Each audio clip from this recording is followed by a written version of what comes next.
All right. Tonight, we step into the damp chill of a spring morning, May 19th, 1536, to be exact. You wake early, feeling a prickle on your neck. That's nothing to do with the morning chill seeping through the stone walls. Outside your chamber, footsteps echo quietly, punctuated by whispers that hang suspended in the thick air. Your name is Anne Boleyn, Queen of England, mother to the future Elizabeth II. And spoiler alert, today is not going to end well for you. In fact, you probably won't survive this story at all. But before we journey to that fateful scaffold, remember, subscribe before you fall asleep tonight. Don't worry, your ghostly presence won't count against our viewer stats. While you're at it, post your current location and local time below. We're mapping out a world of insomniacs tonight, and you're our star historian. Now go ahead and kill the overhead light. Maybe throw a blanket over your shoulders, or crack the window just a bit to let in that perfectly spooky breeze. It's story time, and we're stepping directly into a waking nightmare of royal proportions. Your eyes flutter open in the gloomy confines of your tower chamber. Today, despite everything, the fine bed linens embroidered with gold thread that catch and snag roughly against your skin, the crystal goblet filled with barely touched wine, you feel like a prisoner. That's probably because, well, you actually are one. It's funny how quickly fortunes change, isn't it? Just a few weeks ago, you danced in splendid halls, draped with silks and velvet, attended by courtiers who clung to your every word. Now those very halls whisper your name like a curse, as if you were some ghost from a dark fairy tale. And honestly, that's not far from the truth.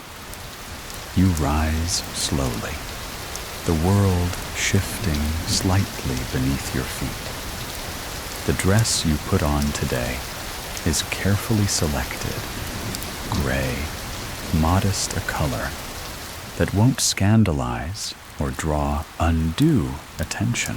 It's a detail historians still argue over some claim you chose white, symbolic of innocence, while others insist it was black, the hue of mourning. But gray feels fitting, doesn't it? Caught somewhere between hope and despair, between innocence and the judgment that looms like storm clouds outside your window. Your hands tremble slightly as you clasp your necklace. Jewels feel absurd today, yet appearances must be maintained, even at the brink of death. Protocol is everything. Behind you, your lady-in-waiting whispers a brief prayer, crossing herself furtively, like she's warding off evil spirits, rather than beseeching divine mercy. You glance over your shoulder, catching her eye, and she quickly looks away. Today, you're not her queen. You're a doomed woman about to become a legend. And legends are notoriously hard to live up to, especially when you're about to lose your head. Outside your chamber, the sounds of preparations carry through stone corridors. The unmistakable scrape of sword on wet stone reaches your ears like nails scratching softly down your spine. It's oddly thoughtful, isn't it, that someone is sharpening a sword specifically for you, ensuring your death is quick and clean. At least, that's the idea. You shudder involuntarily, wondering whether this cruel kindness is truly better than the coarse brutality of an axe. History will argue endlessly about this little act of royal mercy, but today you only feel dread curling around your heart. Glancing out through the narrow window, you see the pale, anxious dawn breaking across London. The city itself seems to hold its breath, as though awaiting your final performance. Down below, on Tower Green, the scaffold awaits stark and terrifyingly simple. A platform, some straw to absorb blood, and the carefully chosen French executioner, one whose skills were rumored to be swift and merciful. Or at least, that was the theory. For a moment, you allow yourself a quiet laugh, bitter, brief, utterly private. They say Henry ordered the best swordsman in France, sparing no expense, as if choosing your executioner was no different from choosing the best pastry chef. After all, royal indulgence knows no limits, even in death. You pace slightly the hem of your dress, whispering against the stone floor. Strangely, in these final hours, your thoughts drift to moments simpler and sweeter than royal intrigues, like the cool shade of Hever Castle's gardens, the scent of roses mingled with rain, or how sunlight fell warmly across your skin when life felt more promise than peril. But here you are, caught between memories of warmth and the cold certainty of your approaching end. The walls seem closer now, closing in like whispers becoming shouts. You hear another voice this time, louder and clearer, the captain of the guard informing your attendants it's almost time. His tone is apologetic, almost gentle, which somehow makes everything worse. Taking one last steadying breath, you straighten your spine, lift your chin, and turn to face the door. Today you will step from history into legend, and the truth of what awaits is even more horrifying than you imagine. Outside your chamber door, the morning is unfolding slowly, too slowly. You step onto the stone corridor, your skirts brushing the polished surface with a quiet rustle that sounds unnaturally loud in your ears. Every detail seems magnified now. The creaking of the ancient doors, the gentle shuffling of your attendants' feet, even the hesitant breathing of the guard walking slightly behind you. You know by now your fate is sealed, and yet some small, stubborn part of you insists on clinging to hope. Maybe it's denial. Or perhaps it's just the resilience you've built up over a lifetime in the perilous court of King Henry VIII. After all, hope is tricky. It can be as comforting as a warm cloak, or as deceptive as the court gossips whispering poison in your ear. Speaking of whispers, your downfall wasn't a sudden accident, nor was it a quiet slide into disgrace. It was choreographed, scripted, plotted, and performed meticulously by players who saw your rise as a threat, or perhaps just a dramatic inconvenience. The whispers that started months ago now echo louder, the very corridors seeming to repeat them mockingly as you walk by. They say you bewitched the king, ensnaring him with dark arts, your very glance enough to manipulate royal hearts. Ridiculous, right? If you had magic, you'd have summoned a better lawyer, or at least cast a spell to make Henry stick around long enough to see his daughter Elizabeth grow up.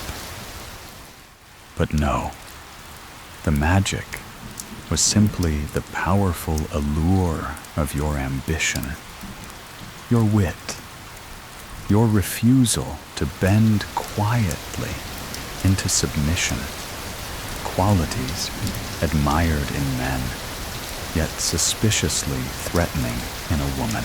Remember Thomas Cromwell? That stern-faced, calculating master of political maneuvers. You certainly do, and not fondly. Historians still argue whether Cromwell was your greatest ally turned enemy, or simply a cold strategist protecting himself at your expense. Either way, it was his whispering campaign, carefully woven accusations, delivered discreetly into Henry's ears, that sealed your fate. It's oddly comforting to blame him entirely, though deep down you understand that in this deadly game, everyone at court carries some blame, including perhaps your own sharp tongue. You pause briefly, glancing at one of the portraits lining the corridor walls, a former queen whose painted eyes seem to follow your progress mockingly. She too faced whispers, but somehow her fall wasn't quite so dramatic.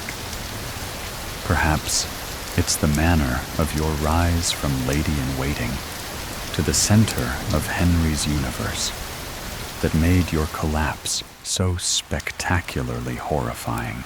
The court was once your playground, a glittering stage where you dazzled and intrigued. But popularity is fickle, and soon the very people who sought your favor lined up eagerly to tear you down. Those whispered accusations that you betrayed the king, that you committed adultery, that you plotted treason, seemed absurd at first, laughable even, until they were not, until the accusations became official charges, and suddenly laughter turned to silence, and then into dread. You pause again, steadying your breath, aware the guard is gently urging you forward. The reality is stark. The whispers that once amused now hang like chains around your neck, heavier than any necklace Henry ever gifted you. And what's worse, These chains aren't even made of truths, just shadows, spun from envy, fear, and a very royal boredom. But today is no longer about those whispers. Today is about consequence, the harsh, final act in a royal tragedy. You remind yourself, briefly, with a slightly ironic smile, that tragedy is exactly how your story will be remembered. Yet somehow, your infamous legacy will be wrapped in a curious mix of reverence and revulsion, fascination and horror. For all the cruelty aimed your way, the whispers will eventually shift once again, casting you not just as a victim, but as a heroine or even a martyr. A sudden chill courses through your bones, interrupting these thoughts, pulling you firmly back to the moment. Outside the thick stone walls, London stirs impatiently. Soon, crowds will gather, not just to mourn, but also to gawk. It's a peculiar tradition, isn't it? People rushing out at dawn to witness another human's final moments, as if your end is merely entertainment to break the monotony of their lives. It's grim, certainly, but you're well acquainted with humanity's appetite for spectacle. After all, you've been part of that spectacle yourself for years. Your mind drifts briefly to Elizabeth, your young daughter, whom you've seen far too little. You wonder how she will remember you, what whispers she will hear as she grows. Will your story be told truthfully, or will she have to sift through cruel gossip and twisted history to discover the woman you really were? For now, you choose not to linger on these worries, as they're almost harder to bear than your impending fate. Instead, you straighten your shoulders again and move forward with as much dignity as you can muster. The whispers have done their work, their poison embedded deep within the very fabric of the kingdom you once helped rule. Yet today, at least, you will refuse to be defined solely by those whispers. You'll step onto that scaffold with your chin high, the dignity of a queen, even a condemned queen, your final shield. And though you can't control what they'll say about you after today, you can still shape these last moments, because whispers might topple queens, but silence can sometimes speak louder. You step from the chilly stone corridor into a wider chamber, the hall appointed for your trial. Well, trial might be generous. What unfolds today is closer to a performance than justice. There's no real suspense here. The outcome everyone knows was decided before you ever set foot in this room. Still, you're expected to play your part perfectly, a role scripted by men who mastered the craft of courtroom theater. The chamber is crowded. Peers of the realm, clergy, noblemen, and courtiers fill the seats lining the walls. There's a heaviness here, thick like humid summer air, carrying tension, curiosity, and morbid fascination. All eyes fix upon you as you enter, faces turning as one, drawn irresistibly by the drama you represent. You realize, rather grimly, that these are the very men who once vied for your favor, courted your approval, laughed warmly at your witticisms. Today, however, their eyes hold only cool appraisal, carefully masked delight, or manufactured sympathy. Thomas Howard. Your uncle, the Duke of Norfolk, sits presiding over the proceedings. Family, of course, makes this even worse. Norfolk looks at you with a cold detachment you'd reserve for strangers, certainly not for a niece he once championed. His role today makes a brutal kind of sense, though. Historians still argue whether Norfolk truly believed you guilty, or if his participation was mere political necessity, a painful duty of self-preservation. Whatever the truth, it makes your stomach turn. Beside him sits Thomas Cromwell, his face unreadable, calculating eyes, narrowed, absorbing every detail. Cromwell, the architect of your fall, is less of a judge today, and more of a playwright, silently prompting from behind the scenes. You catch his gaze briefly, but he looks away, as though avoiding direct confrontation would somehow absolve him from guilt.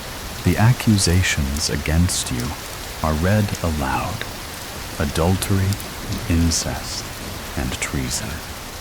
Each charge hangs in the air, ugly and monstrous. You listen calmly, carefully schooling your features into quiet dignity. Even now, absurdity tinges each claim, making the accusations sound as theatrical as a bad stage drama. But there's nothing amusing about the faces staring at you, each charge sinking like lead into your chest. You wonder briefly about the men implicated alongside you. Sir Henry Norris, Francis Weston, William Brereton, Mark Smeaton, names that suddenly became symbols of scandal overnight. And of course, your brother, George Boleyn. This last accusation feels the cruelest, the most unforgivable. Historians still debate fiercely whether these men were casualties of your fall or genuinely targeted for political expediency. Truth is murky when power shifts so violently. Witnesses step forward, reciting evidence that sounds suspiciously rehearsed. Servants whisper improbable tales of secret meetings, hushed conversations behind closed doors, words twisted and misremembered. Court gossip, once the lifeblood of palace entertainment, now forms the twisted backbone of this trial. You suppress a bitter smile, ironic that the same whispers you once wielded skillfully are now turned brutally against you. When it's your turn to speak, the room holds its breath. You rise steady, your gaze, and speak clearly, your voice calm and unwavering. You deny the charges, your composure impeccable. You acknowledge your human frailties, your flaws, perhaps your sharp tongue, your spirited demeanor, but firmly deny the grotesque accusations levied against you. In your heart, you know innocence means little here. Yet somehow, it's vital you say these words aloud. Briefly, your voice wavers, betraying a hint of emotion. But you quickly gather yourself, determined not to give them more ammunition. Even now, your dignity feels like rebellion. Your composed denial, an unspoken accusation, back at the men orchestrating this charade. You watch as the assembled peers begin to deliberate, though deliberation implies uncertainty, and uncertainty has no place here today. Murmurs ripple through the chamber, quickly quieted by a single authoritative glance from Norfolk. No surprise flickers in his eyes when he finally declares your guilt. The words land like blows, each echoing accusation, ringing hollowly in your ears. You stand stiffly, feeling strangely disconnected from the scene around you, as though you're observing someone else's tragedy. It's a mercy, perhaps, allowing a slight emotional distance, cushioning you from the harsh reality crashing down upon your shoulders. Your sentence is pronounced death. Of course, swift and public. You incline your head, briefly accepting with silent dignity. It's a bitter irony. Your poise in this darkest moment somehow makes the accusations seem even more implausible. Historians still ponder this cruel contradiction. Was your composure evidence of innocence, or merely skilled performance? A final act from a queen who knew her audience intimately. As the chamber empties, your gaze meets briefly with Cromwell's once again. His eyes flicker with something regret, perhaps, or simply exhaustion from political maneuvering. Yet even as you see him, you realize blame can't rest solely with one man. The court itself, the tangled web of ambition, envy, and greed, played its part, turning a royal marriage into a grim spectacle of betrayal. Outside, the crowd already gathers eager for the next act in your downfall, the execution itself.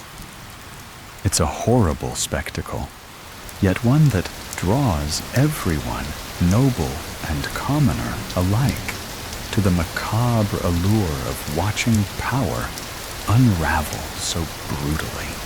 You briefly close your eyes, steadying your breath, as the guards step closer, ready to lead you away. In these last moments within this courtroom, you're acutely aware of how history will judge this day. The truth will blur and twist over centuries. Your innocence debated endlessly. But right now, you hold on to the quiet certainty of your own truth, the only comfort left as you're guided slowly away toward the scaffold awaiting you. just outside these chamber doors.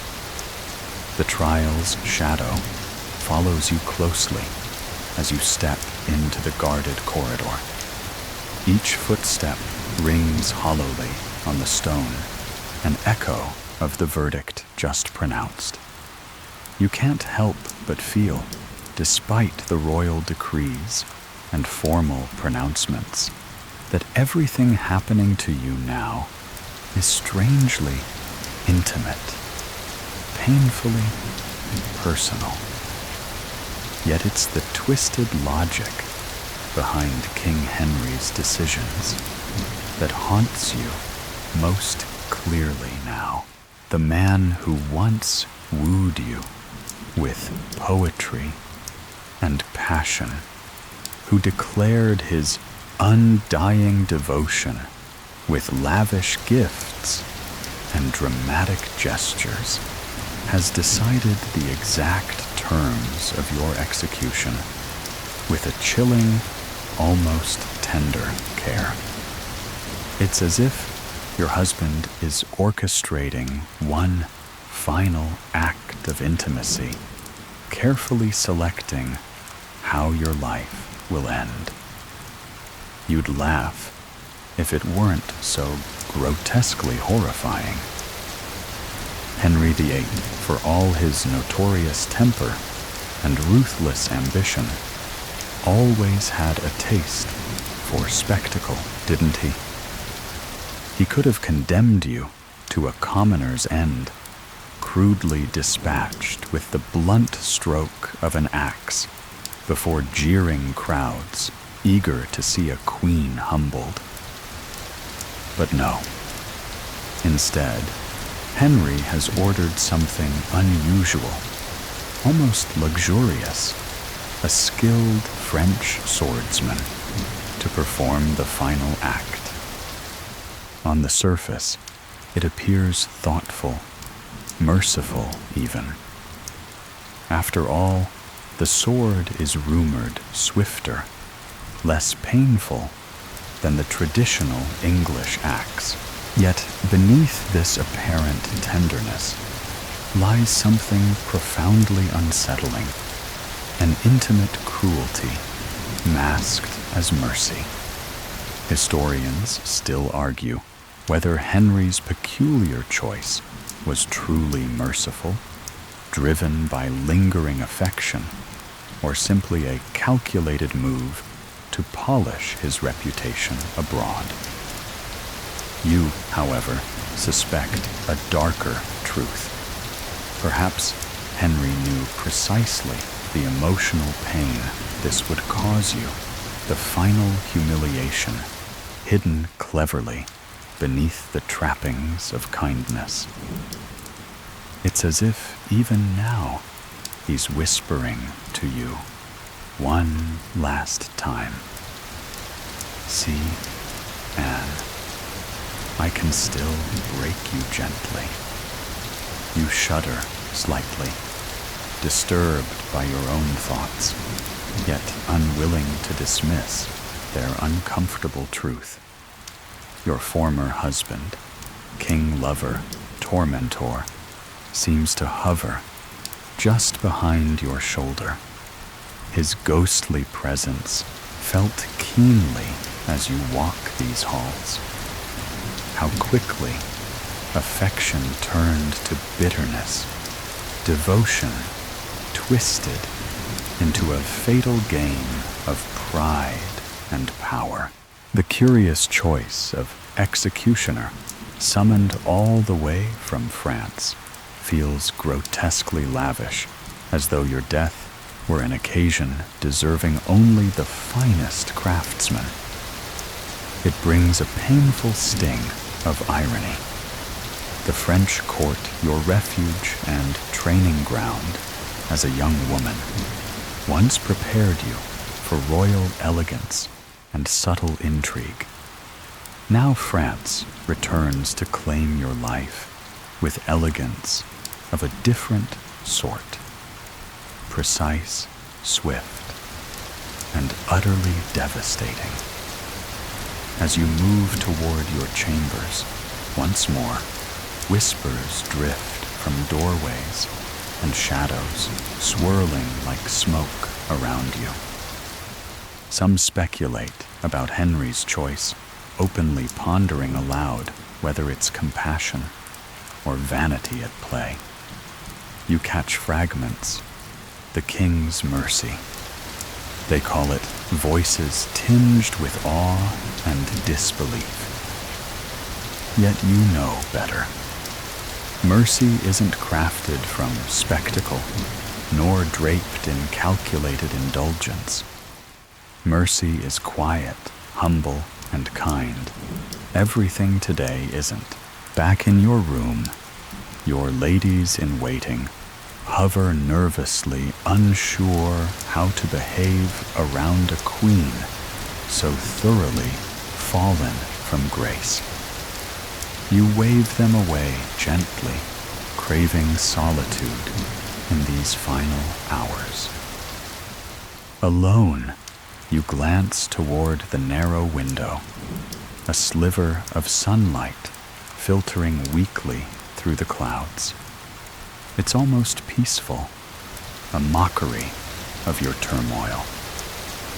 Soon enough, you'll stand in the open air, sunlight washing over you. One final time, the sword raised high behind your back. The vividness of the image makes your breath catch painfully. It's not fear exactly, not anymore, but something deeper and more complex. Regret, perhaps, or sorrow for everything lost. The life you built, the dreams you chased, the daughter who will barely remember you, except through whispered histories, distorted by agendas you'll never control. Your thoughts swirl chaotically, slipping from memories of courtship to betrayal, love notes to bitter arguments, from shared laughter to angry silence. You recall Henry's rare moments of tenderness, his whispered promises of eternal devotion. How strange now to think of that same voice ordering your death with meticulous clinical detachment. The Henry you married was passionate, impetuous, even reckless, but never cold, never casually cruel. You wonder briefly if power poisoned him, or if the man you loved was merely an illusion, carefully maintained until it suited him no longer. Sinking onto the edge of the bed, your hands clasp tightly in your lap, the tension between anger and sorrow nearly unbearable. The French swordsman is already waiting in London, blade polished and ready. Rumors drifted earlier of his impeccable professionalism, his calm precision, almost as if he's preparing for an elaborate dance rather than an execution. It's morbidly amusing that your final partner in this macabre waltz is chosen for his elegance rather than brute strength. Outside your chamber, you hear murmurs again, guards preparing for the inevitable.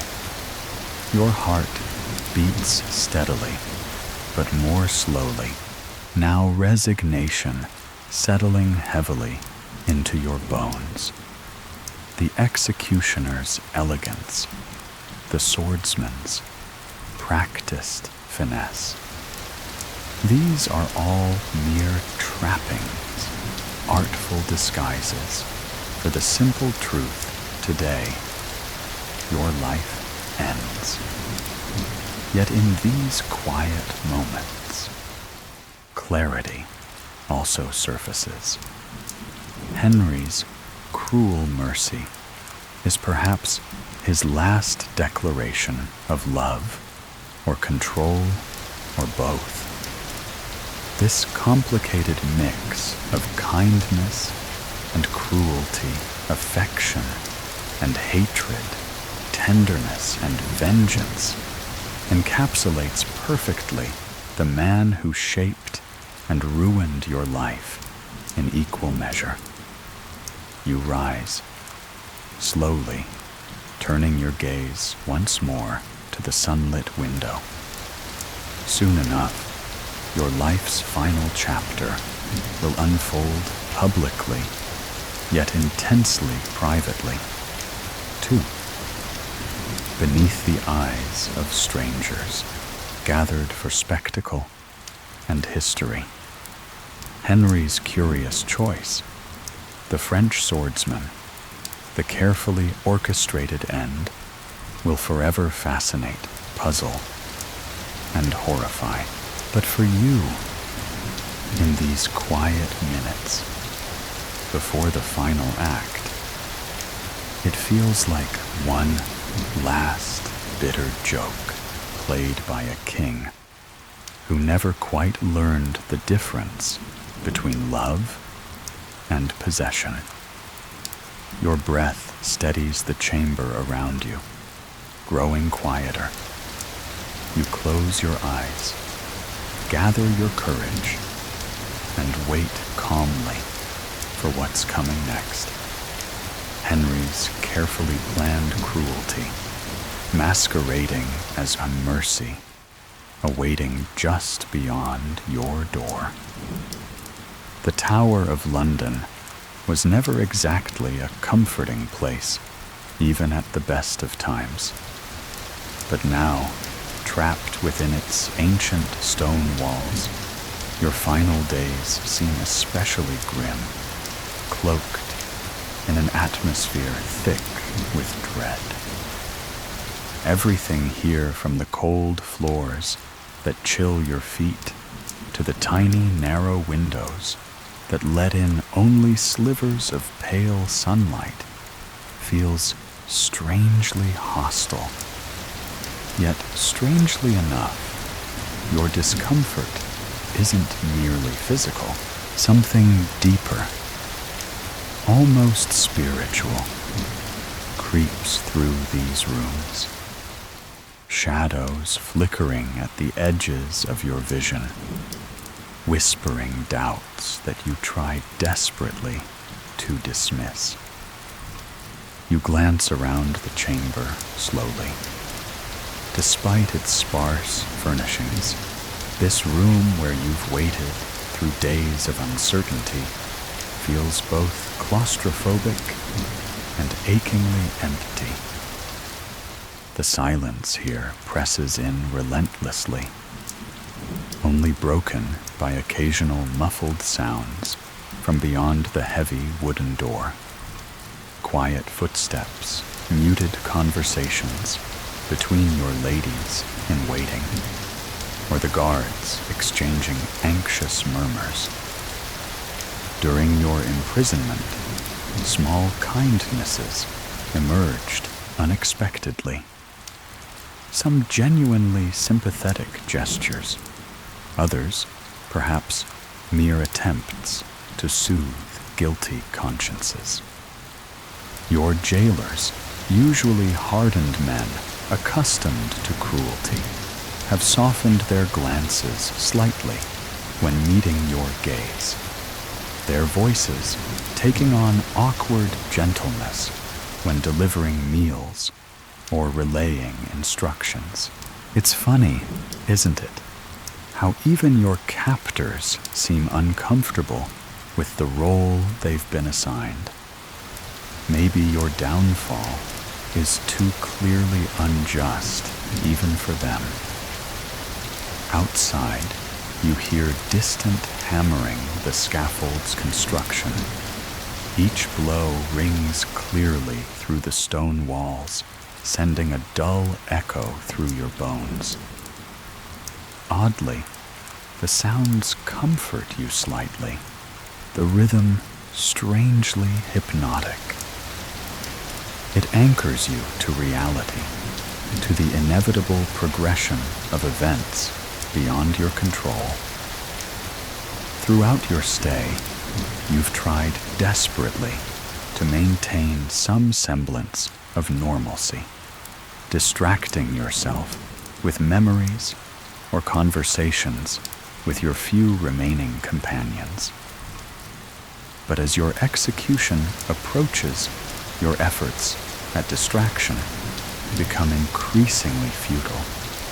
Your mind drifts more frequently to dark thoughts, to regrets and fears, and to the strange omens people claim to have seen surrounding your imprisonment.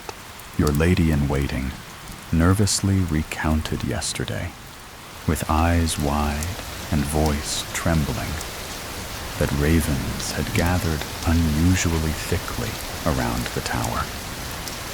You smiled dismissively, then, but privately, wondered if it was merely coincidence, or if perhaps nature itself was acknowledging your tragedy.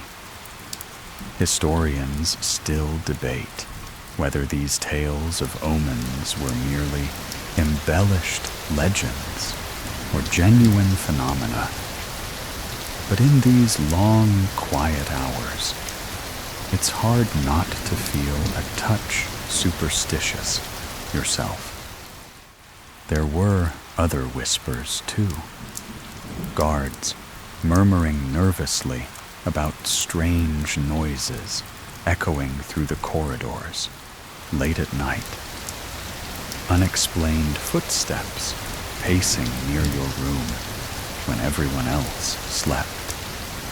Even in your desperation, you find such rumors absurd ghost stories, better suited to entertaining children than troubling queens. Yet somehow, alone in the darkness, they take on an unsettling credibility. But mostly, your torment comes from memories, vivid and relentless. How quickly your life changed, from lavish dances and royal banquets to hushed confinement, from power and favor to suspicion and isolation. Everything unraveled with dizzying speed. The people you trusted, the ladies who laughed with you at court, the noblemen who bowed deeply whenever you passed, are now either complicit in your downfall or silently withdrawn, fearful of being dragged down alongside you. You pace slowly across the chamber, your fingers grazing the cold stone walls. Some previous prisoner, a forgotten soul, perhaps even more unfortunate than you. Carved initials here, tiny letters, barely visible unless the sunlight hits them just right. You trace them absently, wondering about that prisoner, their hopes and fears, their eventual fate. Did they find peace, or simply fade quietly into obscurity? You realize bitterly that you'll leave no such anonymous mark. Your name will forever echo through history, but at what terrible price? Occasionally, visitors are allowed briefly. Your confessor offers prayers and comfort, though even he struggles to hide the sadness and guilt lingering behind his practiced calm. You accept his words gratefully, even though they offer little genuine solace. Still, any human connection is welcome, a brief respite from the oppressive loneliness. Your thoughts turn, as they often do, to your daughter Elizabeth. Her face, bright-eyed and innocent, floats vividly in your memory. You wonder, aching deeply, how she'll remember you through truthful stories or distorted tales spun by enemies. You wish desperately you could hold her, once more tell her how fiercely she's loved, how strong she'll need to be. But such comforts are denied you now, as cruelly withheld as freedom itself. The hammering outside pauses briefly, replaced by silence that feels even heavier. You know the scaffold is complete, stark, and waiting. Tomorrow, or perhaps sooner, it will be your stage, the final performance of a queen whose life was defined by spectacle, both admired and reviled. You hope in these quiet moments that your courage won't fail, that you'll face your execution with dignity, defiance, even to deny your enemies the final satisfaction of seeing you broken. Yet beneath the bravado fear whispers softly. You've heard stories, executioners sometimes fumbling their work mistakes, causing lingering agony rather than swift release. It's an uncomfortable thought, chilling, despite Henry's supposed mercy. You silently pray that your executioner truly is as skilled as rumored, that his blade strikes swiftly and accurately, sparing you unnecessary pain. Closing your eyes, you steady your breath. Tonight, these walls, the ancient, silent tower, will watch over you one last time, absorbing your final whispered prayers, witnessing your final restless dreams. And though tomorrow looms inevitably, tonight still belongs to you, a fragile, precious sliver of peace within an otherwise relentless tragedy. The morning arrives quietly, as if the day itself is reluctant to begin. A pale haze clings to the Thames, and somewhere beyond the tower walls, the city stirs. London, that sprawling, chaotic heart of the kingdom, goes on as always. Traders shouting in the streets, smoke curling from chimney tops, people bustling about their lives, mostly unaware that today their queen will die. Inside your chamber, the air is heavy and still. You've been awake for hours, though you barely slept at all. The silence before dawn felt stretched, unnatural, like the world was holding its breath just for you. Even now, as the sky blushes with light, the tower seems quieter than usual. The only sound is the soft shuffling of your ladies-in-waiting moving gently around you as they dress you one final time.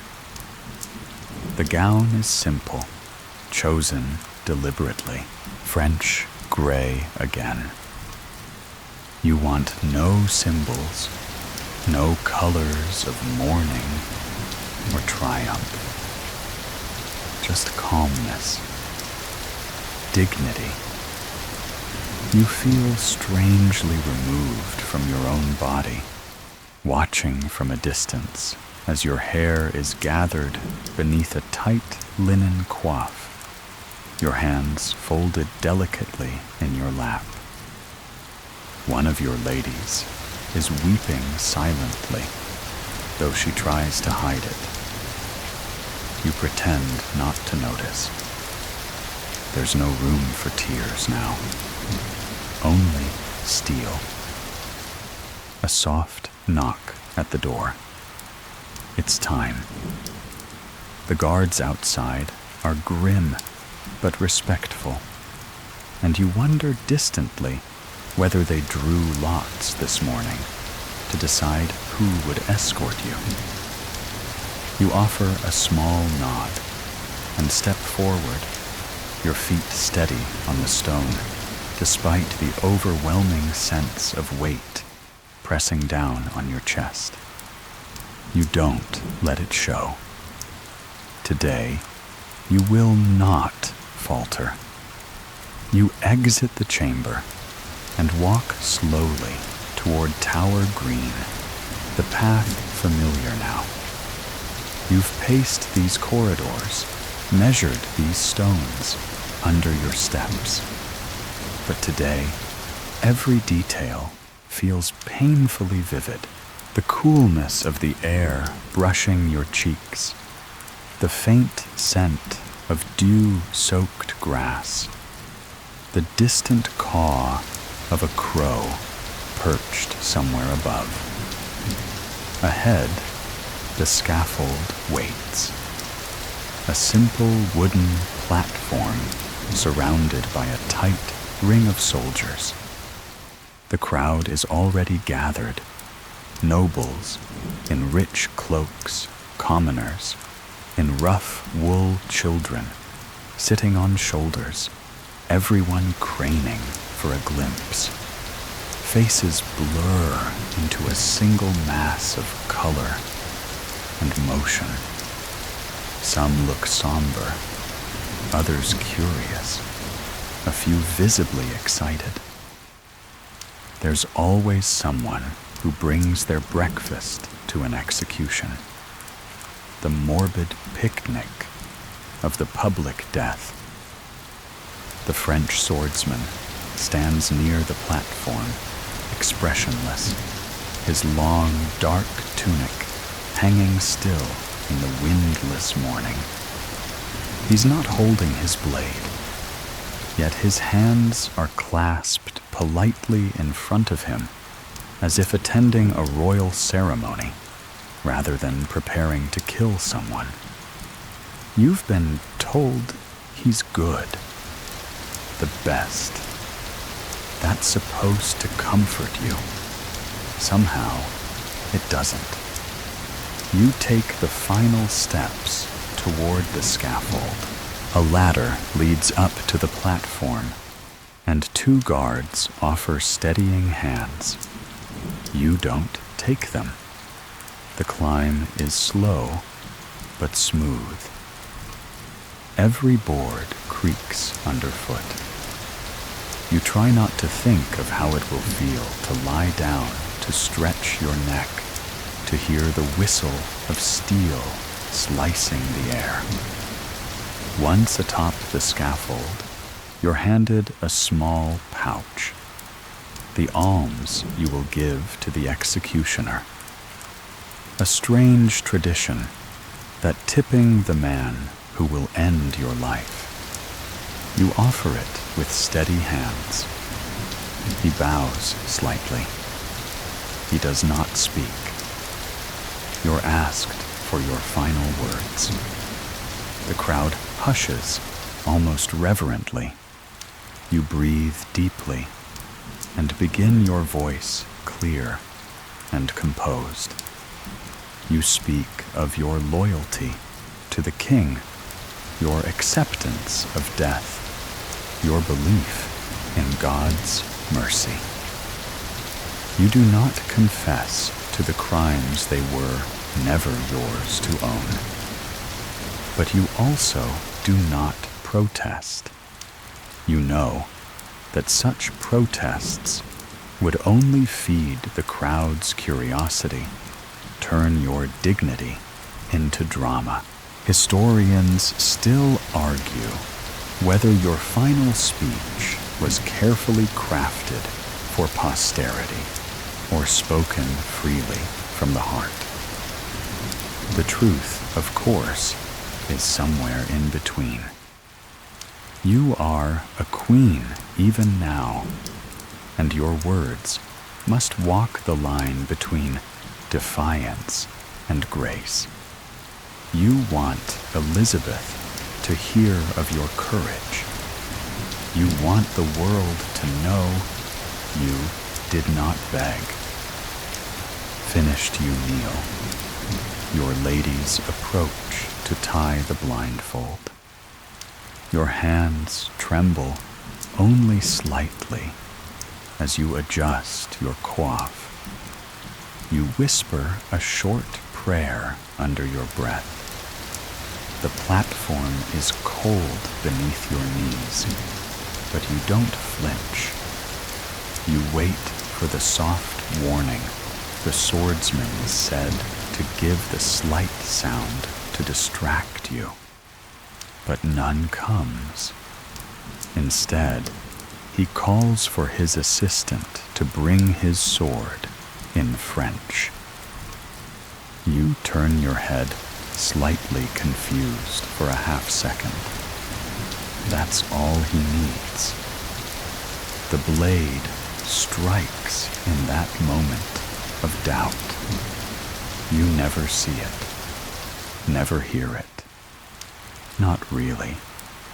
Just a rush of wind. A sudden absence. Some say your lips moved for several seconds after. That your eyes blinked. That your soul took its time leaving. Historians still debate what that means, if anything. The crowd exhales as one. It is done. The executioner lifts your head gently, presenting it as custom dictates. A few in the crowd cross themselves. Others stare in stunned silence. A child begins to cry. A nobleman turns away and vomits discreetly into the grass. You were elegant even in death. And the sword. Oh, it was fast. But was it merciful? That question remains unanswered and echoing long after the crowd has dispersed, long after your blood soaks into the scaffold straw and the ravens begin to circle.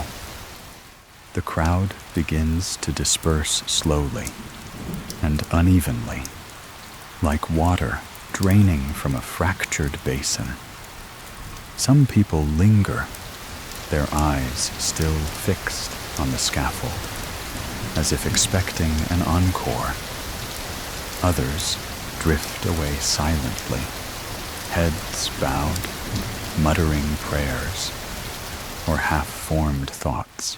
A few chatter in hushed tones, already re-spinning what they witnessed into gossip suitable for taverns and parlors.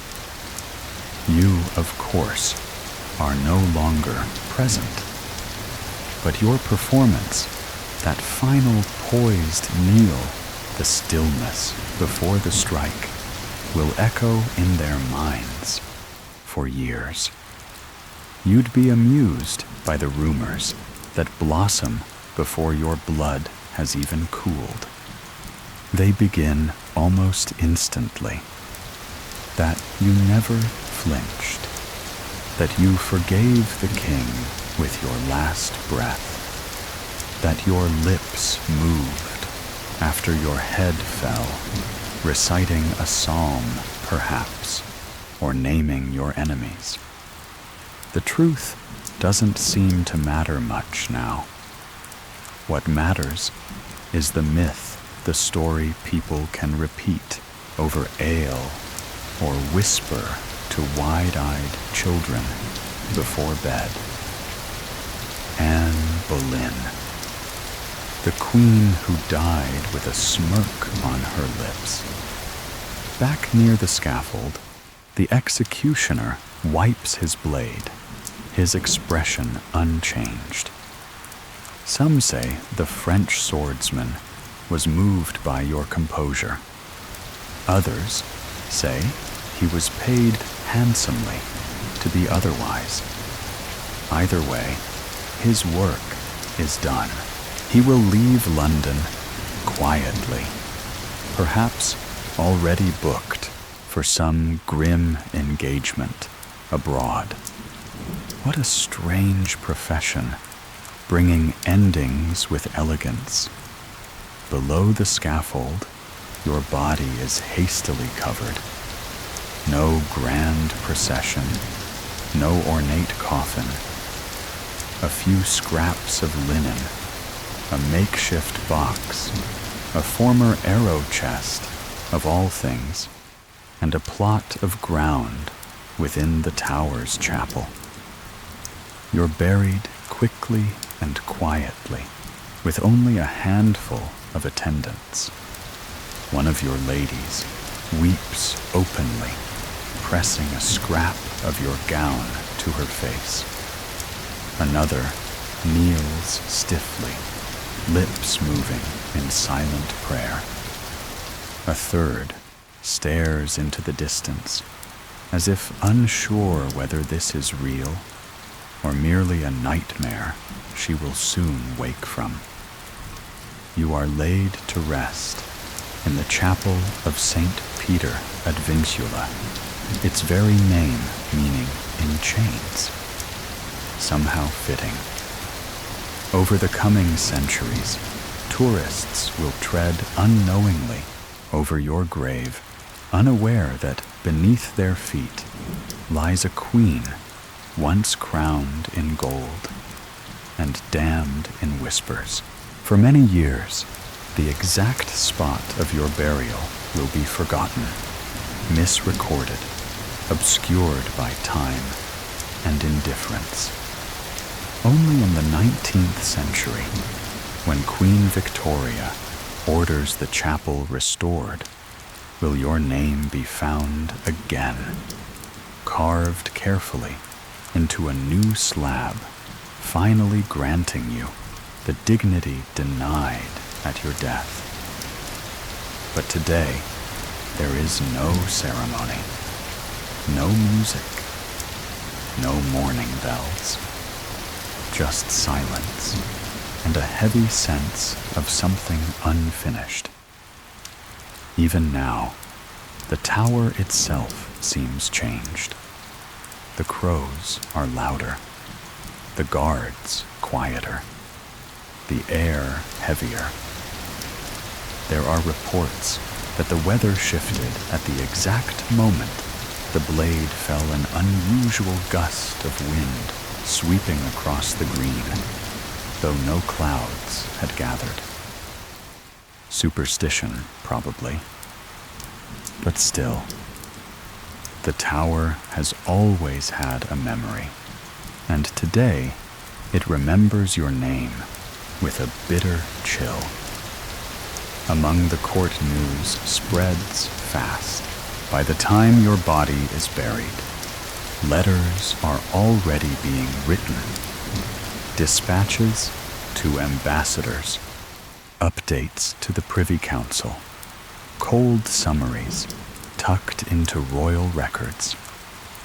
And in Henry's court plans are already unfolding.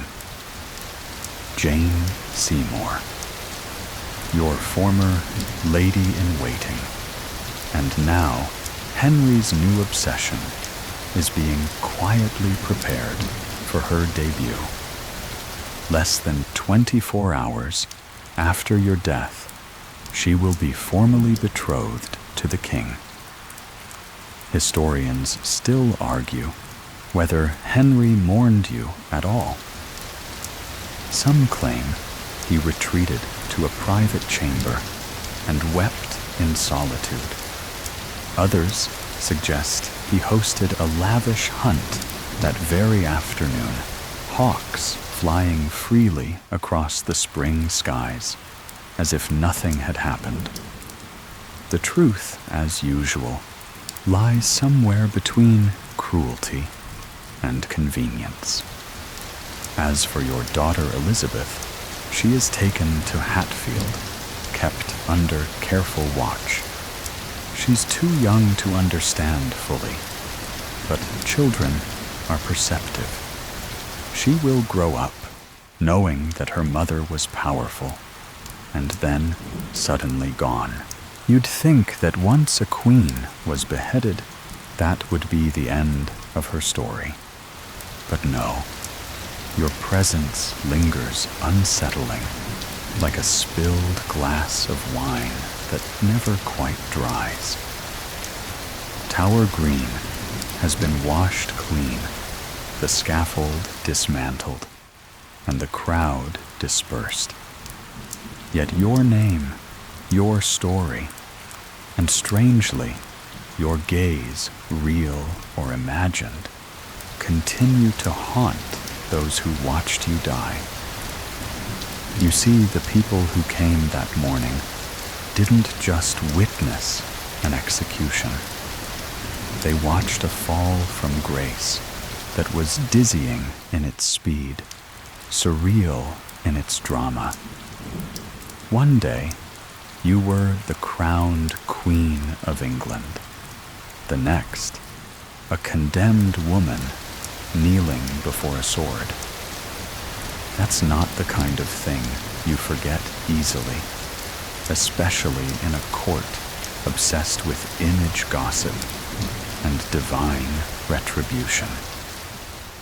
The reactions from the crowd were as varied as the faces in it. Some came out of loyalty to mourn quietly. Others came for the thrill, because public executions were a little like social events, gruesome but terribly fashionable. A few even brought food. Yes, that's right, meat pies and ale on Tower Green. Because if you're going to see someone beheaded, why not make a morning of it? What's more disturbing, though, are the stories that followed. There were whispers that the execution didn't go as cleanly as claimed, that the swordsman had hesitated, that your lips had moved after the strike, that your eyes blinked once, maybe twice. Whether these were the imaginings of guilty minds or evidence of something more is still debated. But the unease it sparked, very real. One observer swore he saw blood pool in a perfect circle with no splatter, a sign, he claimed, of a holy death. Another said the ravens didn't come to feed, not that day. Even they feared her spirit, he whispered. Someone else insisted that the light dimmed just for a moment, as if the sun itself turned away. Now let's not pretend everyone was horrified. Some were thrilled. For them, this was better than a morality play. A queen accused of incest and adultery, punished publicly. It was like a Tudor soap opera, only with real blood and no commercials. These were the folks who'd retell the story with dramatic flourishes, how you knelt so gracefully, how your lips curved into a faint smile, how you forgave your enemies before the blade fell. Most of them weren't even close enough to see properly, but that didn't stop them from embellishing.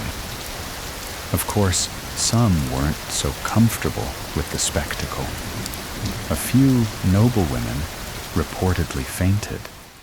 One court official resigned shortly after citing a darkness settling on the heart. And a young scribe who'd come simply to record the proceedings disappeared days later. They found his journal under his bed, filled with sketches of your face, over and over again, smiling, headless. But perhaps the most unsettling part was what followed not in court, but in the quiet spaces, in corridors where whispers travel faster than footsteps. The tower became restless.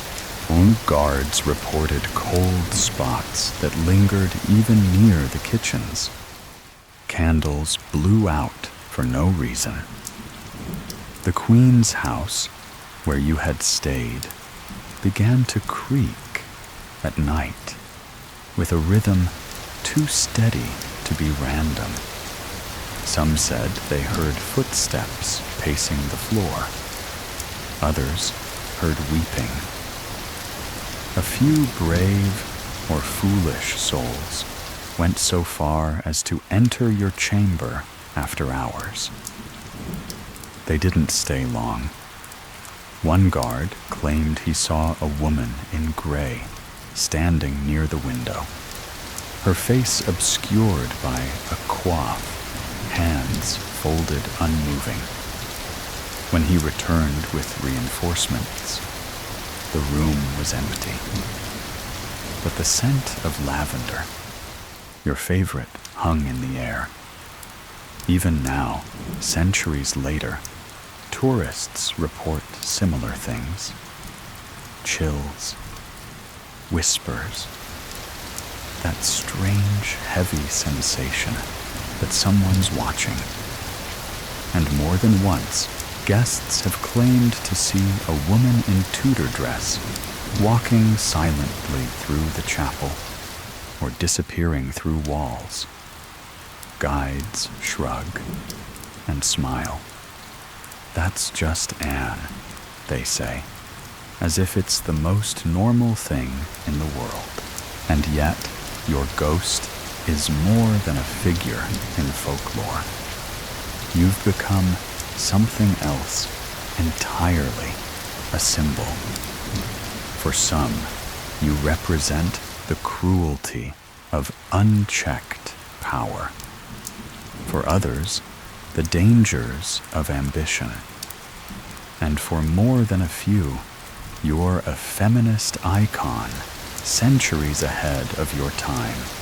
A woman who refused to be meek, who spoke her mind, who paid the ultimate price for threatening the men around her with intelligence and wit. Historians still argue whether the public was truly horrified by your death or simply satisfied. It's hard to gauge emotion in 16th century letters. But one thing is certain, no one forgot. Your execution was talked about for decades. Your name used in poems, songs, and cautionary tales. Plays were written, sonnets composed. Painters recreated the moment with varying degrees of drama and accuracy, some placing you in golden light, others bathing you in shadow. It's odd, isn't it? The very crowd that watched you die helped immortalize you. Their horror, their fascination, their need to assign meaning to your end. It all fueled the legend. They came to witness your silence. But in doing so, they gave you a louder voice than any speech you might have made. You were not forgotten. And in that, perhaps, you won. Of all the details surrounding your death, the one most smoothed over in school books and royal biographies is this: it may not have gone as cleanly as everyone likes to pretend. Yes, they say the French swordsman was precise, elegant, even a master of his grim craft. They say you knelt without trembling, blindfolded with grace. And that one whisper, "Bring me the sword," distracted you just long enough for a swift, painless blow. But here's the thing behind every official account: there's always a shadow. And behind yours, that shadow is long unsettling and soaked with rumors that refuse to stay buried. In some versions, you weren't struck just once. In some, the swordsman hesitated. Others say your body twitched violently, that the strike didn't land cleanly, that it took more than one swing to fully sever your head. No eyewitness agreed entirely. It was as if each person saw a different scene altogether, some too quick to comprehend, others so slow it was as if time stretched unbearably. One obscure pamphlet, printed in the Netherlands years later, claimed your death was botched on purpose to send a message to humiliate you in death as thoroughly as they had tried in life. Was it true? Or just foreign gossip about an English tragedy? Historians still argue whether this version has any merit, but the image it conjures of an execution gone wrong is chilling enough to persist. Then there are the claims about what happened after the blow. The stories people swear by, the ones that seem too surreal to be real and too specific to be made up.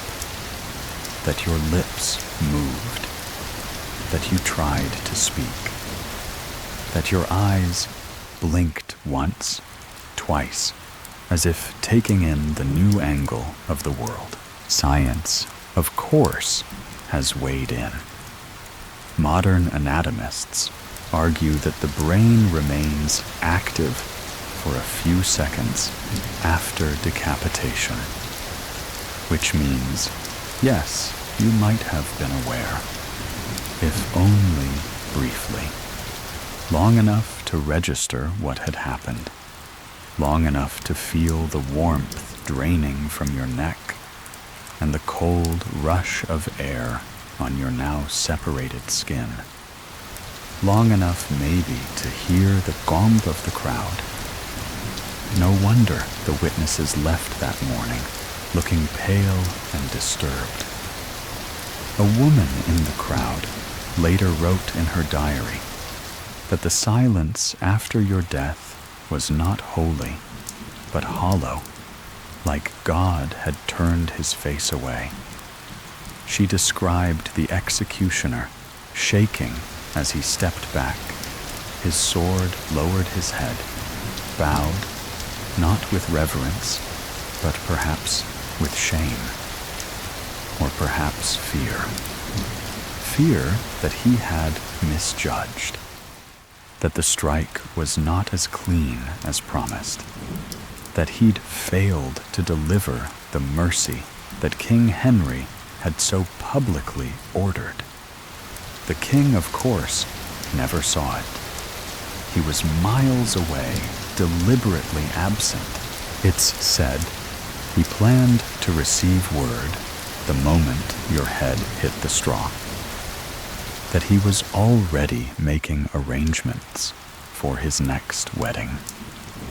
His third wife Jane Seymour, waiting quietly on the edge of history, like a curtain poised to rise. But back at the tower, those present knew, even if they never wrote it down directly. Their letters changed tone. Their language became strange, convoluted, hesitant, as if they were struggling to describe what they'd seen without actually having to remember it. You, who had so often commanded attention in life, now demanded it in death, too, just not in the way they'd expected. You see, people thought they'd be watching justice, or revenge, or spectacle. Instead, they witnessed something else entirely, the unraveling of certainty, the uncomfortable realization that even queens bleed the same, that power does not guarantee dignity, that mercy promised in polished steel might not come at all. And the tower, it remembered. The scaffold itself was dismantled swiftly, but the boards, rumor has it, were burned separately, far from the city, to prevent people from collecting souvenirs. Straw was gathered carefully, carried away, disposed of, like cursed relics.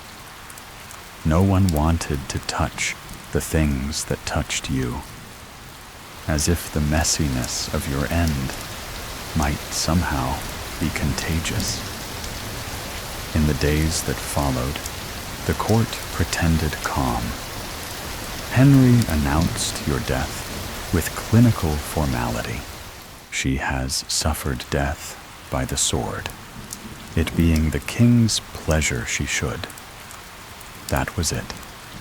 No mourning, no elaboration, just the king's pleasure and the end of your chapter.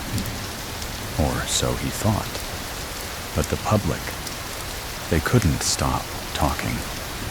Behind closed doors, in alleyways, and under breath, they wondered what really happened. If it was quick, if you suffered, if that final moment had undone you, or somehow completed your story. You'd become more than a queen. You were now a question, a haunting, a symbol of what happens when power loves you just enough to destroy you beautifully. And so your end, far from clean, remains an open wound in the history books, bleeding quietly between the lines. It would be comforting to imagine your story ended on that scaffold, wrapped neatly in a tragic bow.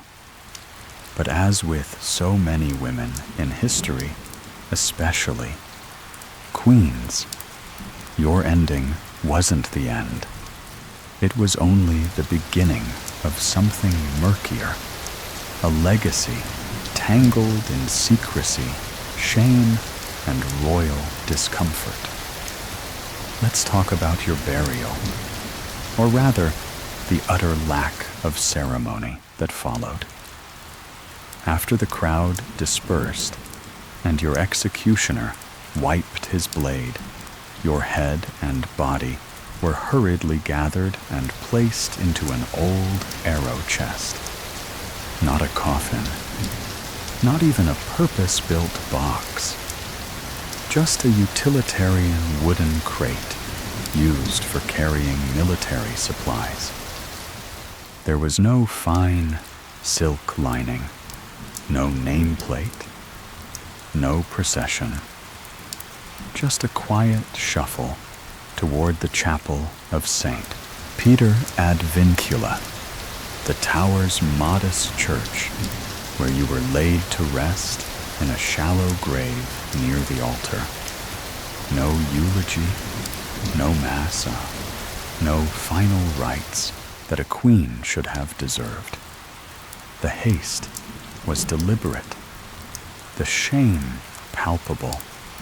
You were no longer a queen in their eyes, just a former consort turned political inconvenience, a blot on Henry's record that needed to be scrubbed away as quickly and quietly as possible.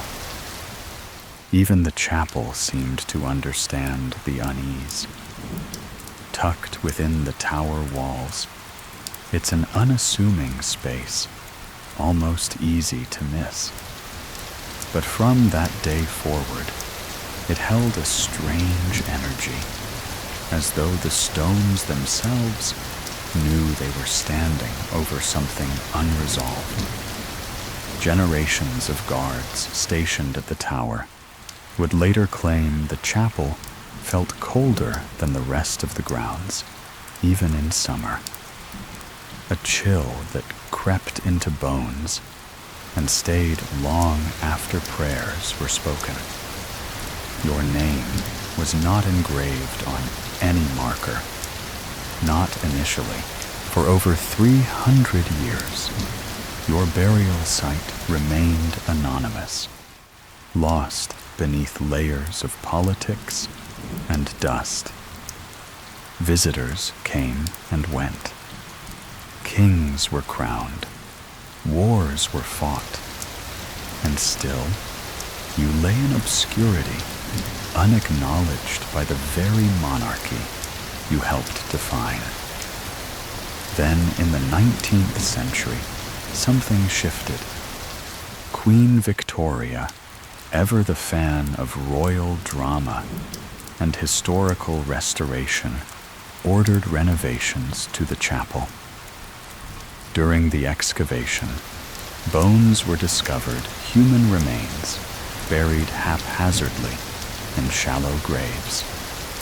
Among them, a woman's remains were found, where records suggested your body had been placed. Petite frame, gracefully shaped skull, neck vertebrae cleanly severed. No signs of decay inconsistent with 16th century burial. It wasn't forensic science, not yet, but it was enough. They placed your name back in stone. Anne Boleyn, Queen of England, executed 1536. It's a simple inscription, but it's more than you were given in life. A quiet rectification, centuries too late, but deeply symbolic. And for those who believe in such things, justice, redemption, closure. It was a step, a gesture, maybe even an apology. Still, the anonymity you suffered in death was no accident. It was designed. Henry needed you erased, not martyred. He wanted Jane Seymour to ascend without the lingering scent of scandal. That meant removing all trace of you, your crest, your motto, your portraits, even your initials engraved into the palace walls. The famous H&A monogram above his bed was destroyed, replaced hastily, as if love itself were an error. But here's the problem with erasure. It rarely sticks. People remember. Servants, poets, painters. Your story passed through whispers and manuscripts, gaining shape, changing tone. First, a temptress, then a tragic figure, later a feminist icon. Even in silence, you kept speaking. And then there were your allies, those who refused to forget. Take Archbishop Thomas Cranmer, who initially condemned you, but later expressed deep regret, or the anonymous author of the poem that circulated in secret among courtiers, a piece that called you Fair Anne, and claimed your death was a storm upon a calm. It wasn't much, but it was resistance. Even the common people, many of whom had watched you rise and fall with the same fascination reserved for saints and sinners alike, found themselves unable to fully condemn you. In their stories, you became more than the king's second wife. You became a symbol of injustice, a warning, a riddle they never quite solved. And perhaps strangest of all, even Henry, yes, the very man who ordered your death, could not quite escape you. He named no daughter after Jane. He never publicly celebrated her memory in the same way. And as he aged, growing ever more paranoid, ever more bloated by regret, he never again reached for the same kind of romance he had with you. His subsequent marriages were colder, strategic, transactional. It was as though the fire had burned too hot once and left him scorched. Historians still debate whether Henry's later instability, his irrational fear of betrayal, even his physical decline, were in part haunted by you. Not spiritually, perhaps, but psychologically. Because how do you forget a woman who defied you until her final breath, who knelt with dignity while the crowd gasped, who wore a blindfold like a crown? You don't. Not really. So yes, your burial was quiet. Your coffin was a crate. Your name was hidden for centuries. But even in that silence, you refused to disappear. And now tourists kneel at your grave. Students write essays in your name.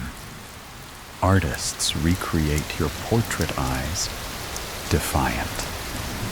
And somewhere in the tower, when the wind is just right, someone might still hear footsteps where there should be none.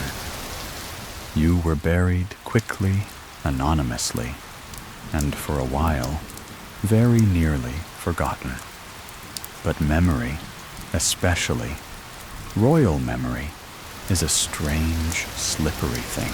The very act of trying to erase you only made your absence louder, more noticeable. And in time, something else began to stir ghost stories. Yes, but also something more enduring. You became folklore. It started in hushed tones among the tower's staff, servants passing down tales to new hires. Never leave your post near the Queen's house after midnight. Don't answer footsteps unless you see who's making them. These were simple warnings at first, but they grew. A chill down the spine, a flickering candle, and always, always that lingering scent of lavender in an empty corridor. The first written account came from a guard in the early 1600s. He described a woman in gray, walking slowly near the chapel, her hands folded, her head bowed. She didn't speak. She didn't look up. But she passed so closely that he felt her gown brush against his legs, only to turn and find no one there. Since then, reports have trickled in every few decades. A woman seen standing in an upper window where no one lives. A flicker of white cloth at the edge of a stairwell. Distant footsteps in the Queen's house, always pacing, never running. A whisper of fabric. The soft click of shoes. The unmistakable sense that someone is just behind you. Skeptics roll their eyes. Of course, historians dismiss the sightings as imagination, confirmation bias, tricks of the tower's strange acoustics. But others aren't so sure. Because while ghost stories come and go, yours remain eerily consistent. The same places, the same figure, the same calm, sorrowful presence. You've become part of the tower, now woven into its stone. And it's not just in London. You're reported elsewhere too. Hever Castle, your childhood home, where guests speak of a woman weeping softly in the gardens. Blickling Hall, where a headless carriage is said to thunder down the drive every year on May 19th, your execution anniversary, with a woman in white, seated within her hands, cradling her own severed head. Yes, it sounds absurd, grotesque even. But what is folklore, if not grief's imagination? What are ghosts, if not the echoes of unresolved endings? The truth is, your story refuses to settle. For every child who visits the tower and learns about you, another thread is added to the tapestry. You're no longer just a queen or a victim. You're a question, a legend, a symbol. And depending on who's telling the tale, you shift slightly. To some, you're a schemer who climbed too high. To others, a tragic heroine cut down by male ego. And to a growing number, you're a pioneer, a woman too intelligent, too sharp, too unbending for a world built to silence women like you. Academics still argue over your intentions. Was your marriage to Henry VIII a carefully orchestrated maneuver, or a love affair gone terribly wrong? Did you have political ambitions? Religious ones? Was your evangelical faith sincere or merely convenient? These questions swirl endlessly, debated in classrooms, published in papers, dramatized in films. Meanwhile, you remain unmoved. Your presence is especially felt in the Queen's house at the Tower. It's been sealed off for much of its history, too charged with tension, too saturated in legend. Staff walk through it, quietly, reverently. And some, after hours, refuse to enter at all. There's something about that room, the one where you slept before your death, that doesn't sit quite right. It's not the decor, or the lighting, or the drafty windows. It's something in the air, like time itself hesitates there. Visitors report an overwhelming feeling of being watched.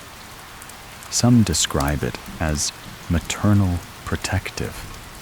Others say it feels like judgment, but either way, it's always the same, unmistakable. One tourist, a woman from Yorkshire, once fainted upon entering the room. When revived, she described a sudden pressure in her chest and the feeling that a great sadness was trying to speak through me. She hadn't known whose chamber it was. You are remembered, Anne. Maybe not as you'd hoped. Not in the golden halls of power, beside a husband who adored you, nor as the crowned mother of a royal dynasty, but as something else entirely, an echo that history cannot quiet. There is a strange, enduring power in that. The day after your execution, England didn't crumble. The court didn't stop. The bells didn't toll in mourning. Instead, things moved forward quickly and unnervingly efficiently. The machine of monarchy churned on remorseless, unstoppable. Within 24 hours, the man who once swore eternal love had become betrothed to another. Henry VIII was already planning his next marriage to Jane Seymour. She had waited in the wings with quiet patience, draped in virtue and silence, the perfect antidote to the fiery queen who now lay beneath Tower Stone. Where you had been outspoken, she was gentle. Where you had danced into court and demanded attention, she lowered her eyes and played the long game. And most importantly, she had the one quality that Henry now craved above all the promise of a son. Because at the heart of your fall, beneath all the whispered accusations and manufactured scandals, lay one quiet, dangerous truth. You hadn't given the king a male heir. That failure, though not yours alone, loomed large. Your daughter Elizabeth, brilliant and healthy as she was, simply didn't count in Henry's eyes. He wanted a boy, a prince, a legacy. And when your womb didn't deliver what his ego required your other qualities, wit, charm, ambition began to look less like virtues and more like threats. With your death, Henry attempted to reset the narrative. Jane was the fresh start. The court pivoted seamlessly. New portraits were painted, new dresses, tailored, new alliances, whispered into being. Courtiers who had once pledged loyalty to you now rushed to flatter your successor. The ink on your execution order was barely dry before your memory began to be recast as a warning, not a tribute. Your family suffered too. The Boleyn name, once golden, now hung heavy with disgrace. Your father, Thomas Boleyn, avoided court for a time, aging quickly beneath the weight of scandal. He had sacrificed both his children to the ambitions of the crown, and in return, he received distance, silence, and the slow erosion of power. Historians still debate how much Henry believed in your guilt. Was it true? Conviction, political calculation, or emotional cowardice? Did he truly think you were unfaithful? Or was it simply easier to destroy you than to admit disappointment in himself? The documents he signed, the charges, he approved the silence he maintained. They suggest a man who had decided not just to end your life, but to erase it. And yet, your legacy persisted. Not through Henry's carefully rewritten history, but through the cracks in his control. Elizabeth, your daughter, would eventually return to court. She was clever, more than anyone expected, and careful. She watched, listened, and learned from the mistakes of every woman who came before her. When her half-brother Edward died young, and her half-sister Mary's reign floundered, it was Elizabeth who emerged. At just 25 years old, she was crowned Queen of England. And though she rarely spoke of you publicly, your influence coursed through her veins like fire. She never married, never gave away her power. She ruled alone, surrounded by men, but beholden to none. In a way, she lived out the fate denied to you, not just as a queen, but as an independent woman, sharp of mind, formidable in presence, and absolutely unwilling to be governed by any man. There's a poetic irony to that. Your execution meant to erase you, instead cleared the path for your daughter to become one of the most iconic monarchs in history. They tried to bury you in scandal, but you rose in legend. Later in life, Elizabeth would commission works that subtly restored your memory. Poets would allude to you. Symbols of your time reappeared in her court motifs. You once favored colors. You wore even phrases from your motto, "The most happy." It wasn't open defiance, but it was enough. A coded message across time she hadn't forgotten, and neither had England. Over time, the court would shift again. Attitudes softened. The harsh language of treason gave way to more nuanced analysis. Your letters were studied, your portraits re-examined. Writers began to explore your complexity, your intelligence, your political acumen. What was once scandalous became fascinating. What had been shameful became admirable. You were no longer the woman who seduced a king and lost her head.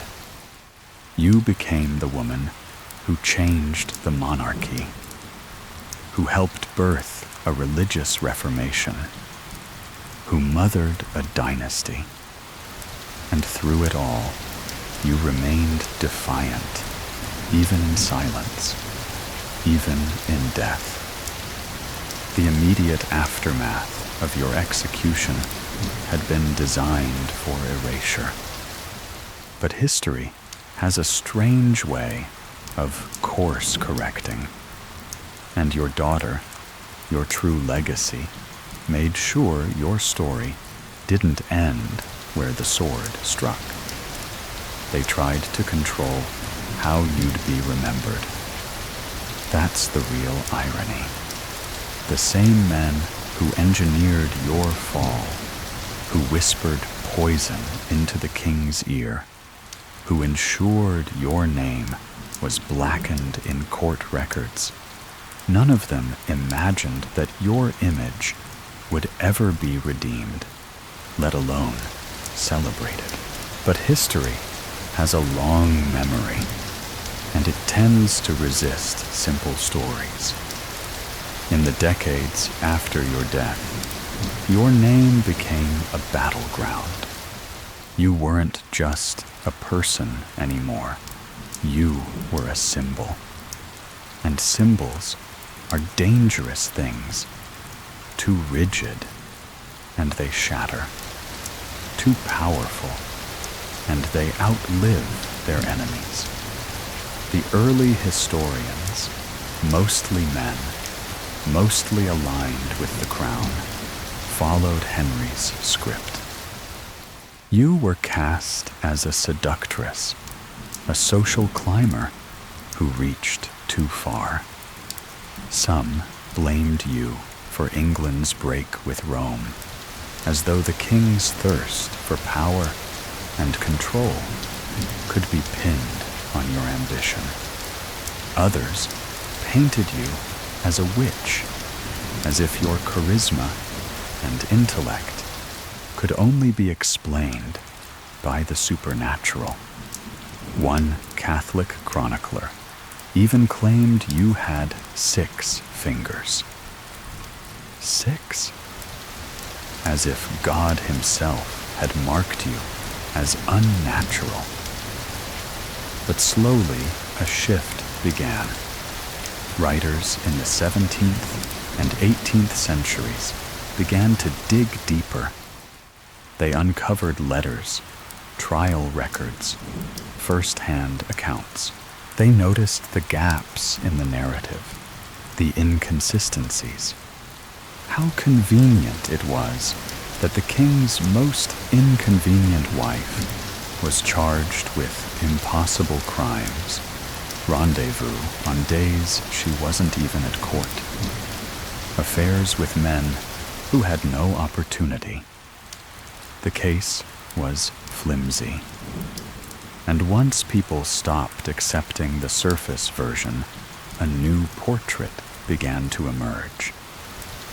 You were intelligent, fierce, politically savvy. A woman who knew exactly how dangerous it was to be a woman with power and still dared to wield it. Even now, scholars argue over your motivations. Were you truly in love with Henry? Or were you biding your time, building a throne beneath your feet, one favor at a time? Did you see yourself as a reformer, pushing England toward Protestantism? Or did you merely ride the tide of Henry's theological tantrums? Did you believe, even at the end, that he might spare you? We may never know for sure, but one thing is certain. You didn't fit easily into the roles available to women of your time. You weren't demure, you weren't obedient, and you certainly weren't forgettable. In the 19th century, the Victorians tried to rehabilitate you as a tragic heroine, less threatening, more passive. A woman done wrong, sainted by suffering. They softened your sharp edges, removed your political voice, and focused on your femininity, your motherhood, your poise in the face of death. It was flattering, but incomplete. More recently, feminist historians have attempted to reclaim the rest of you. They highlight your intelligence, your agency, your refusal to play by the rules set for you. They see you not as a cautionary tale, but as a caution to those who try to silence women like you. And then, of course, there's popular culture.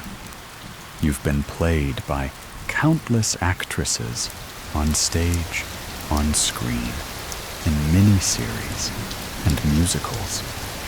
You've become a character in novels, a lyric in songs, a Halloween costume, a meme. Some portrayals are sympathetic, others salacious, a few even ridiculous. But in all of them, one thing remains true. You're still here, still captivating, still impossible to pin down.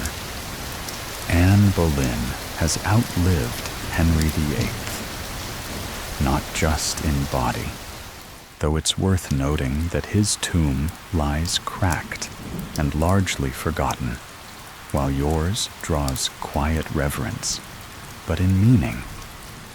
He was the monarch, the king, the center of England's universe. But you became the story. Your memory has been reconstructed more times than your portraits. From seductress to saint, from cautionary tale to feminist icon. Each generation finds something new in you, something that speaks to their own moment in time. And yet, beyond all the interpretations, there's still the woman herself, the one who walked barefoot to her coronation to symbolize humility, the one who refused to be mistress and insisted on being queen, the one who gave birth to a daughter that would one day rule England for 45 years, rewriting everything that had come before, the one who knelt calmly on the scaffold and faced the sword with her head held high. You weren't just part of history. You became one of its most enduring obsessions. And no matter how many times they rewrite your story, no matter how many labels they try to fix to your name, one thing will always be true. Anne Boleyn wasn't forgotten. She was reborn again and again. Long before your name was carved in stone, or whispered in ghost stories, or sung in stage plays, there were those who believed in your innocence. But in the chaos of your downfall, their voices were too soft, too afraid, or silenced too soon.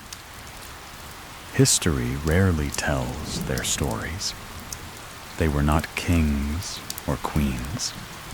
They didn't write proclamations or lead armies. But they existed, those few who stood by you, even as the tide turned fatally against you. Your brother, George Boleyn, was one of them. Sharp-tongued, fiercely loyal, and in the end, condemned alongside you. The charge against him, incest, was so outrageous that even your enemies could barely say it aloud without blinking. Yet he died not with pleas for mercy, but with words that cut through the tower air like glass.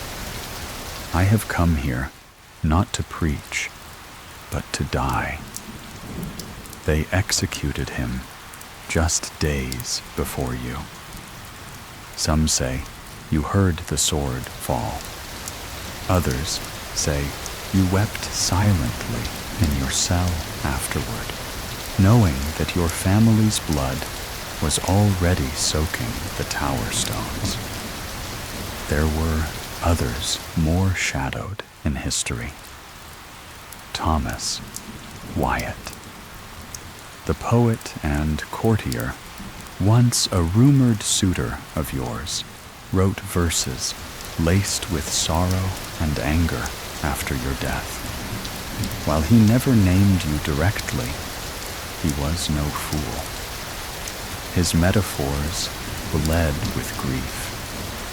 She that did warn the summer with her eyes was once the wonder of all tongues. He survived barely, but his poems made sure you didn't die in silence. Elizabeth Brown, your cousin and one-time lady-in-waiting, testified against you, but her motives remain cloudy. Was she coerced? Trying to save her own life? Or did she truly believe the rumors whispered into her ear?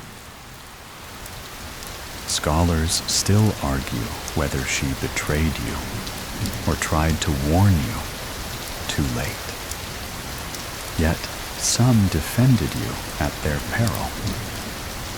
Sir Thomas Wyatt's father-in-law, John Sackville, risked his position by quietly circulating letters questioning the fairness of your trial. He was ignored mostly, but he set a precedent to doubt the official narrative was not treason, it was justice. Even Eustace Chapuys, the imperial ambassador who had long disliked you, admitted grudgingly that your death felt excessive. He had campaigned for your downfall in favor of Catherine of Aragon, but upon seeing the charges and how quickly you were condemned, even he muttered that the process had been unjust and unseemly. Coming from him, it was practically an apology. Most of your allies, though, suffered in silence. They were your ladies, your servants, your confidants. Some were dismissed. Some disappeared. Some married and moved quietly away, erasing their ties to you like dust from a cloak. Others carried your memory like a bruise, tender, invisible, never truly healed. But they remembered. They remembered the woman who played the lute with nimble fingers, who laughed too loudly for court, who spoke French better than most diplomats, and quoted scripture with more conviction than the priests. They remembered how you walked into a room and turned heads, not just with beauty, but with presence, with intention, with danger. And those memories mattered, because while your enemies had the official records, your allies had stories. And stories, real ones, whispered over generations, are harder to kill than queens. As the years passed, those quiet stories began to resurface, not in proclamations or scrolls, but in family legends, in journal entries, in faded love poems passed down in folded letters. Anne Boleyn, they whispered, was clever, was kind, was framed, They dared not say it publicly, not while Henry still breathed, not while the Tudor line clung to power, but they knew. And they made sure others would know too. When Elizabeth rose to the throne, she didn't avenge you with executions or sweeping purges. No, her vengeance was quieter, smarter. She ruled. She turned her mother's enemies into her courtiers. She made the daughters of those who'd condemned you bow to her daily. She wore pearls instead of mourning veils. And though she never declared you innocent in any royal decree, she didn't have to. She simply endured, just like you had. Your allies never gathered on a battlefield, never carved statues in your name. But their loyalty, quiet and persistent, kept the truth alive long enough for history to reconsider you. And now your name is spoken with reverence. Your portraits hang in museums.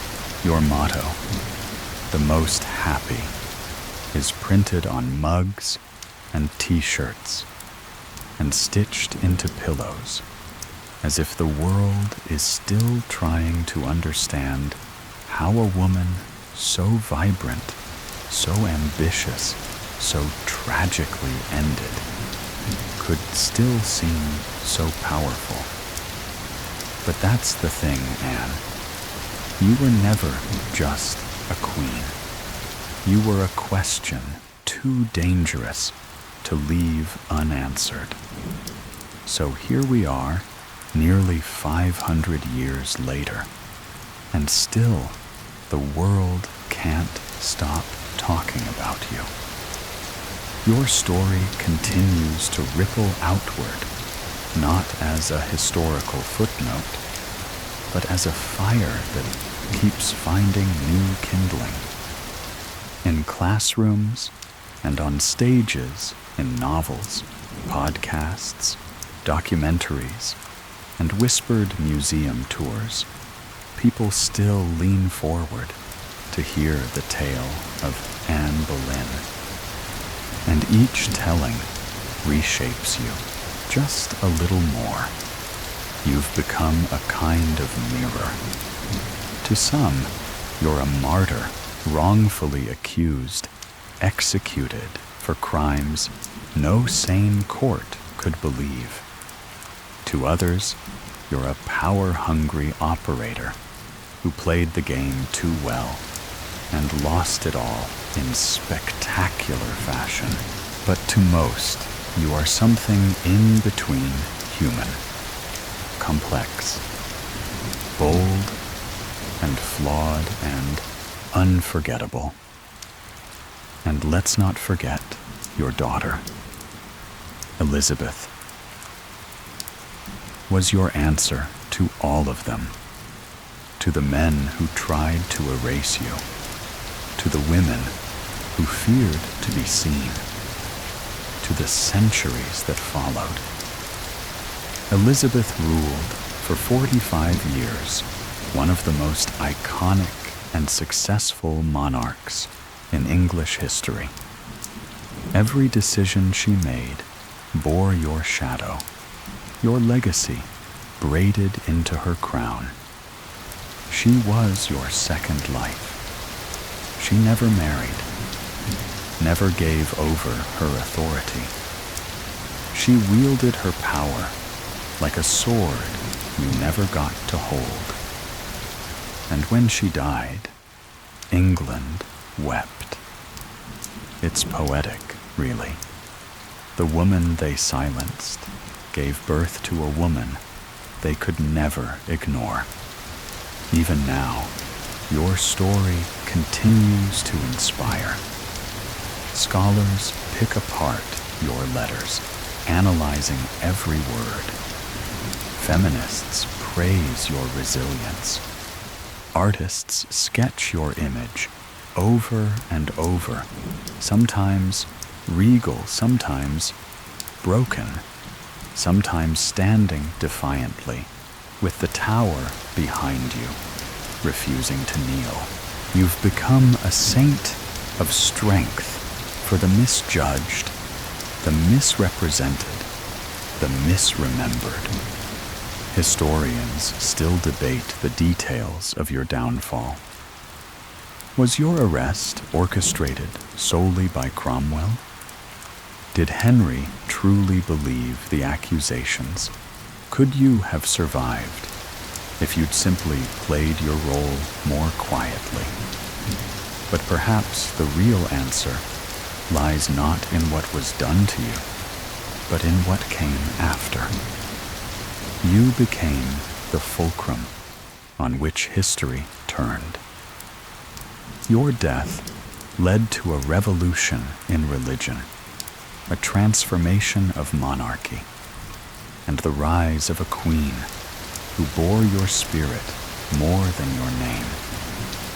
And in the process, you became more than a person.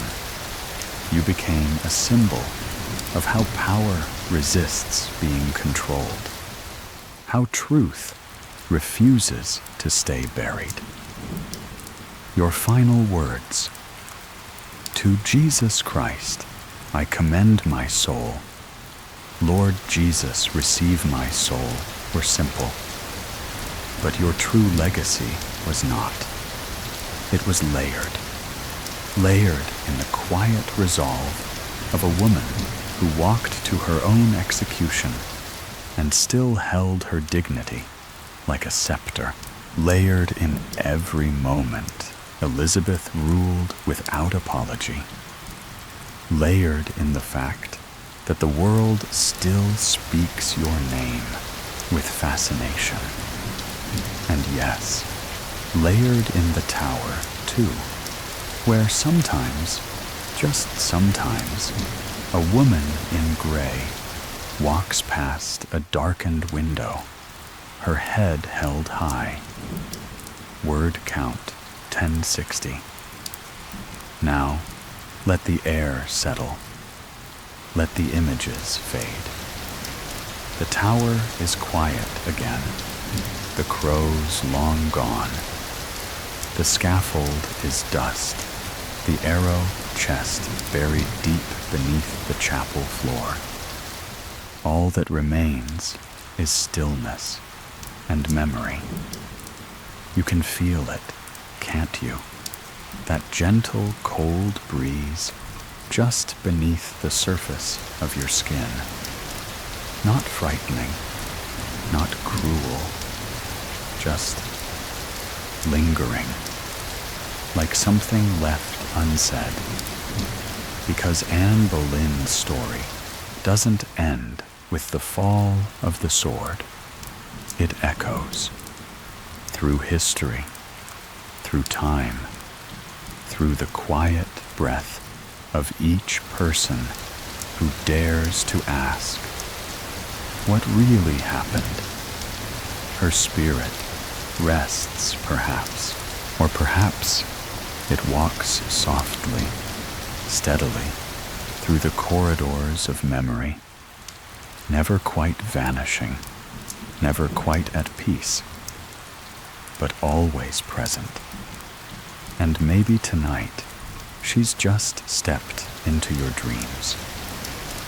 So now, close your eyes. You've heard the story. You've walked through the tower. You've stood among the crowd. You've looked through.